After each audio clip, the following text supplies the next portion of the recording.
A few days left for Ramadan. The idea of Ramadan is to achieve closeness to Allah, forgiveness.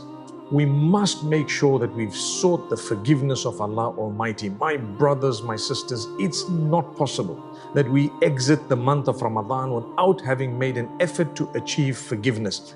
And Allah Almighty says He will definitely forgive.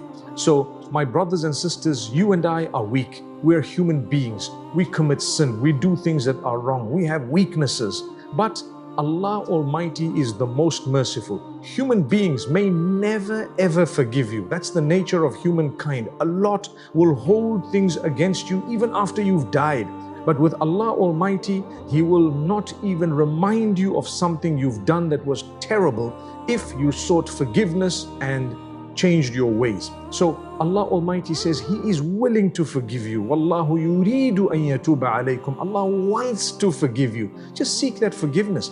وَيْلٌ لِمَنْ أَدْرَكَ رَمَضَانَ فَلَمْ يُغْفَرْ لَهُ. One of the main things about Ramadan, destruction be upon the one who witnesses the month of Ramadan and still didn't achieve forgiveness. It's being dished out, it's being distributed, it's being given by Allah. These are the most powerful nights. These are the most blessed nights of the entire year. You are not going to get better than Laylatul Qadr. So for you to seize the opportunities of all these nights to worship Allah a little bit more, to make a slightly better effort, a bigger effort, is something that is required of believers.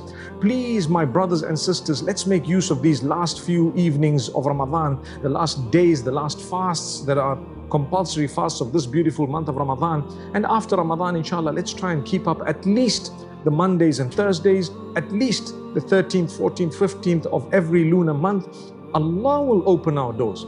How can we allow Ramadan to exit without having earned that beautiful pleasure of Allah? So many people out there are struggling with their addictions and then give it up for the sake of Allah. So many people are struggling with so much, with bad habits. Whatever the habit is, you know what it is. Come on, let's work on it. Let's earn the pleasure of Allah. Don't allow shaitan to grip you post-Ramadan.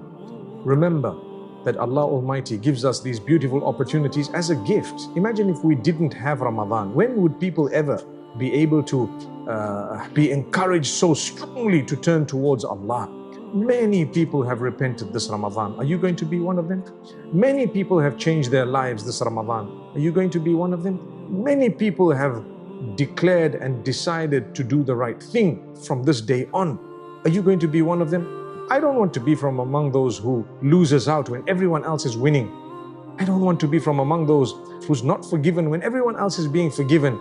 Imagine a large crowd of people are all being forgiven and I'm just sitting in the corner doing my thing. Astaghfirullah. That shouldn't be the case. And may Allah Almighty never ever take away the goodness He has bestowed upon us because of our ingratitude.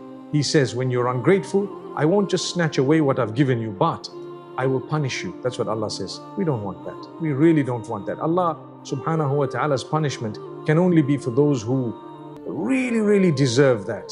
Really, we don't want to be nasty people. Develop a link with Allah and you won't regret. May Allah help us to end Ramadan in a way that He's pleased with us so that we can enjoy the day of Eid.